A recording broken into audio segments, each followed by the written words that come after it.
Il est 20h sur Prestige TV. Mesdames, Messieurs, ravi de vous retrouver en ce début de semaine. C'est parti pour le sommaire. Le conseil départemental de Thiès a initié une formation sur la planification familiale pour 45 sages-femmes. Ceci dans le cadre de la lutte pour la réduction de la mortalité maternelle et néonatale. Lutte contre les mariages et les grossesses précoces, le programme New Deal porte ce combat en créant un maximum de clubs de jeunes filles dans la région de Thiès, vous l'entendrez dans cette édition.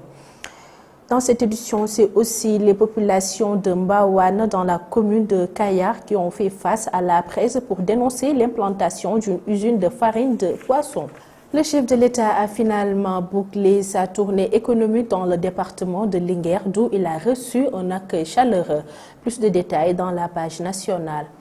Pour ce qui fait l'actualité hors de chez nous, en Côte d'Ivoire, Laurent Gbagbo a fait sa première apparition publique hier dimanche. En sport, Euro 2021, Ousmane Dembélé déclaré forfait pour la suite de la compétition. Et la revue de la presse sera le dernier élément de cette édition. Le développement, c'est dans un court instant.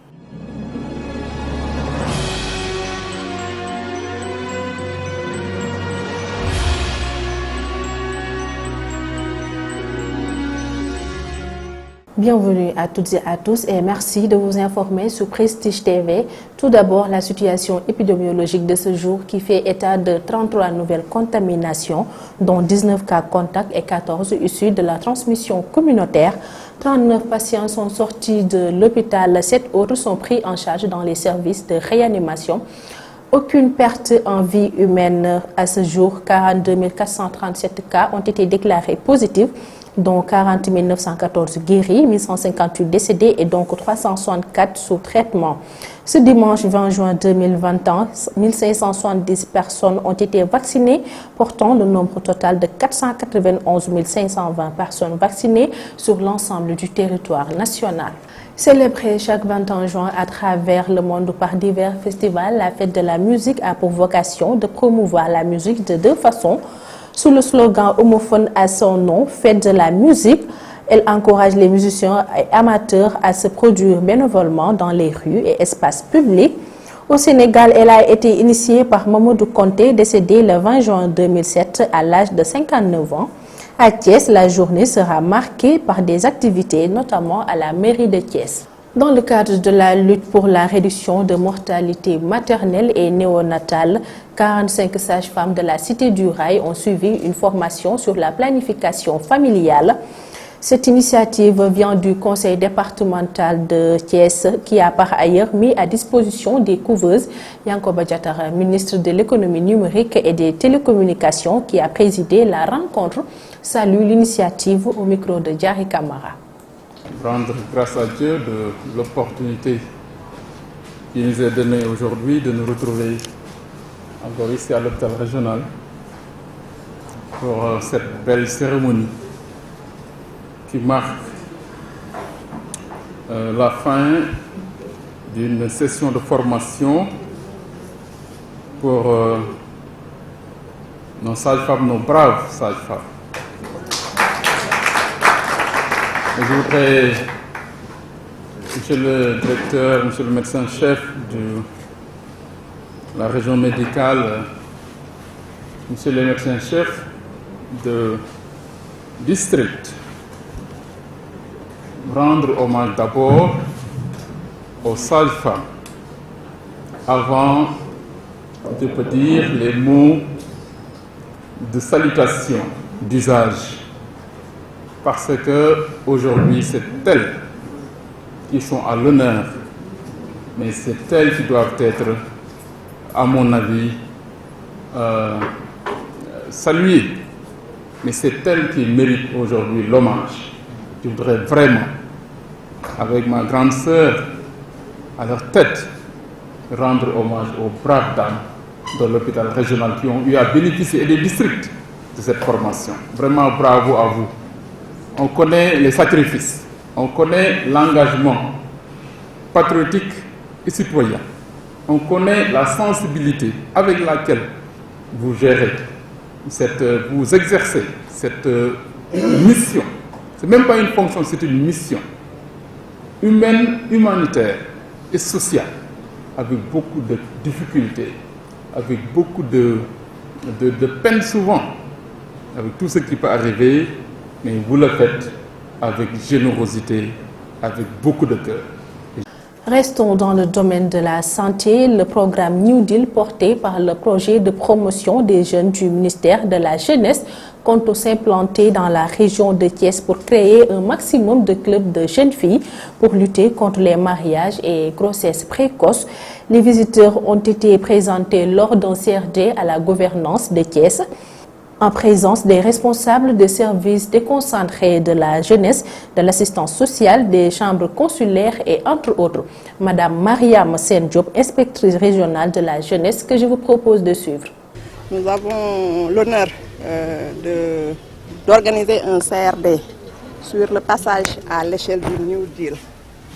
Et comme vous venez de le constater, on vient de terminer les travaux. Et il fallait, dans le procédé, présenter le projet New Deal pour un large partage avec les acteurs au niveau régional. Le New Deal, c'est un projet porté par le PPJ, Projet Promotion de la Jeunesse, qui est une direction rattachée au ministère de la Jeunesse et accompagné par le FNEAP. C'est un projet qui est né depuis 2014 dans la région de Tambacounda, parce que c'est vraiment une zone où on a enregistré beaucoup de problèmes concernant les jeunes filles. Je veux en citer les violences basées sur le genre, les mariages d'enfants, les grossesses précoces. Vraiment, la vulnérabilité était forte au niveau du sud, notamment dans la région de Tambacounda et dans la région de Kolda. C'est ce qui explique que ces deux régions ont porté la phase pilote du projet. Et ça, c'est depuis 2014. Donc, faisant chemin, on a constaté que vraiment c'est un projet qui vient à son heure, donc qui à moitié permet de régler à moitié donc, le problème de la jeune fille au niveau de sa localité. Les mots d'ordre de grève se poursuivent dans l'enseignement supérieur à l'UCAD. Les études sont encore perturbées ce lundi après la décision de la coordination SAES du campus de Dakar et les secrétaires généraux de maintenir leur mot d'ordre de grève de 72 heures. Ils l'ont fait savoir ce samedi à l'issue d'une réunion d'évaluation de la situation de crise qui continue de secouer l'université Cheikh Anta Diop de Dakar. Retour sur Thiès dans la commune de Kayar. Les habitants de Mbéouane s'insurgent contre l'implantation d'une usine de farine de poisson. Ils disent de ne pas pouvoir cohabiter avec cette dernière pour des raisons sanitaires. Leur porte-parole que je vous propose de suivre. On s'est réunis aujourd'hui pour dénoncer une énième fois, j'allais dire, cette forfaiture qu'est l'implantation de l'usine de farine de poisson Barna, Sénégal. Et aujourd'hui, le mot d'ordre, après tout, c'est Barna dégage. Barna dégage, Barna dégage. Parce qu'on ne peut pas vivre avec ces odeurs nauséabondes. Et on s'est levé un beau jour, on nous a dit que l'État a délivré enfin l'agrément pour permettre à Barna, Sénégal d'exploiter après, dit-on, moult tergiversations, après des enquêtes minutieuses. Je dis ici que ces enquêtes n'ont pas eu lieu. On n'a pas interrogé une personne de Mbéouane qui a accepté l'implantation de l'usine. Personne dans ces trois villages les plus impactés négativement par l'usine, personne habitant de ces trois villages, Mbéouane, Kër Abdou Ndoye, Ndiokhok, Diamaguène et d'autres villages connexes. Mais personne n'a validé l'audience publique qui avait été organisée pour dire oui à l'usine. Donc ici, nous sommes foncièrement contre, parce que c'est nous qui subissons les contre-coups de l'exploitation. C'est nous qui subissons les contre-coups de l'exploitation, c'est pourquoi on ne peut pas être pour. Nous sommes contre aujourd'hui, hier, demain et après-demain. Et nous sommes Comme l'a dit le précédent orateur, l'État doit prendre ses responsabilités. Aujourd'hui, l'État est en train de privilégier l'investissement étranger au détriment de la santé publique.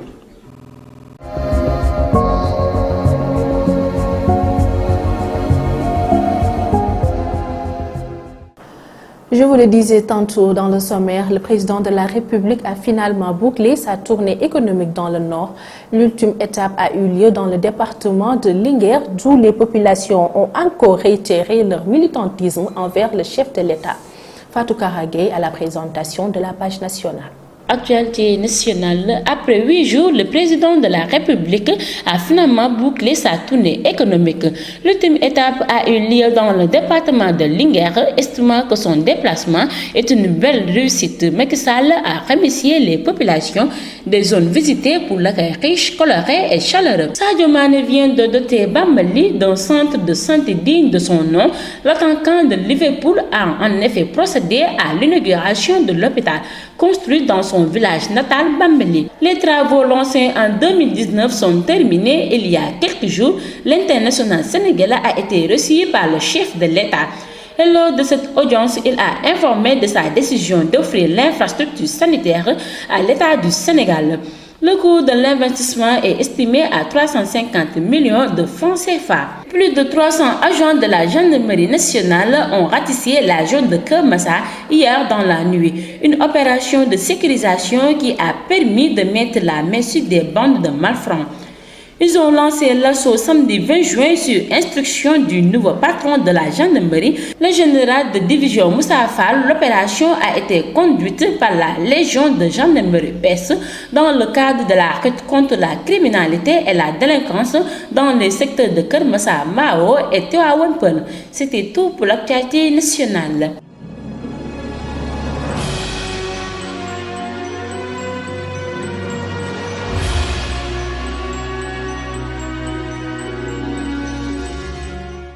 Sur l'international, en Côte d'Ivoire, Laurent Gbagbo a fait sa première apparition ce dimanche en assistant à la messe dominicale à la cathédrale du Plateau. Ramatoulaye Cissé. Nous démarrons l'actualité internationale par la Libye. Après 2 ans de fermeture, la route côtière entre l'Est et l'Ouest de la Libye a été rouverte ce dimanche 20 juin. Réouverture sur la ligne de front à quelques 370 km de la capitale Tripoli, en présence du Premier ministre Abdelhamid Debba et plusieurs de ses ministres. La route relie l'ouest de la Libye, de sa frontière avec la Tunisie, à l'est jusqu'en Égypte. Un pas important vers la pacification du pays. Il s'était accordé quelques jours de repos après son retour en grande pompe en Côte d'Ivoire jeudi dernier. Et c'est ce dimanche 20 juin que Laurent Gbagbo a choisi pour sa première apparition publique. L'ancien président a créé la surprise en assistant à la messe dominicale à la cathédrale du Plateau, le quartier des affaires d'Abidjan. Une sortie qui a suscité un plein d'émotions chez les fidèles présents. On termine l'actualité internationale par les nouveaux affrontements entre les rebelles Houthis et les forces gouvernementales qui ont fait 47 morts samedi pour la prise de Marib, dernier bastion des forces gouvernementales dans le nord du Yémen, ont annoncé des sources militaires à l'AFP. De son côté, l'Arabie saoudite qui dirige la coalition militaire intervenant au Yémen a indiqué avoir intercepté et détruit 11 drones tirés par des rebelles. C'était tout pour l'actualité internationale.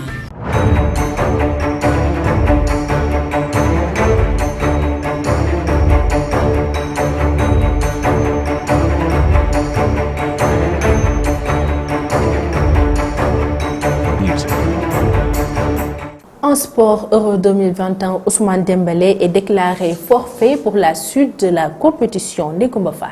Démarrons l'actualité sportive par Ousmane Dembélé, blessé au genou samedi lors du match des Bleus contre la Hongrie. Il est contraint de déclarer forfait pour la suite de l'Euro, a annoncé lundi la Fédération française de football. Les radios passées dimanche ont révélé des délais de rétablissement incompatibles avec son maintien dans le groupe. Et puis en demi-finale allée de la Coupe de la Confédération, la JS Kabylie est allée chercher une précieuse victoire dimanche 20 juin à l'extérieur face à Coton Sport 2-1. Le club camerounais peut regretter l'erreur de son gardien qui a mené à l'égalisation de son adversaire. Dans l'autre demi-allée, Pyramide et le Raja ont fait match nul 0-0.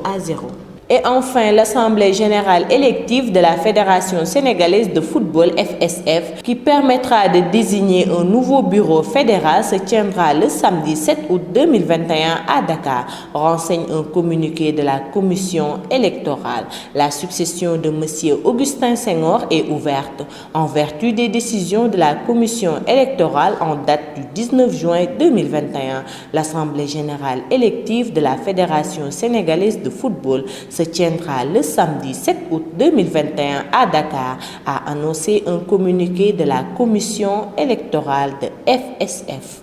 C'était tout pour l'actualité sportive.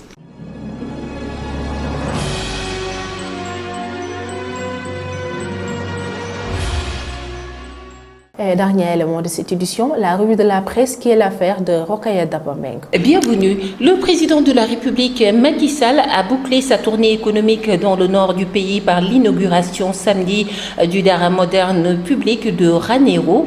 Cette infrastructure d'un coût de 120 millions de nos francs vise à améliorer les conditions d'hygiène et d'étude des enseignements coraniques dans cette partie du Ferlo, annonce le Soleil.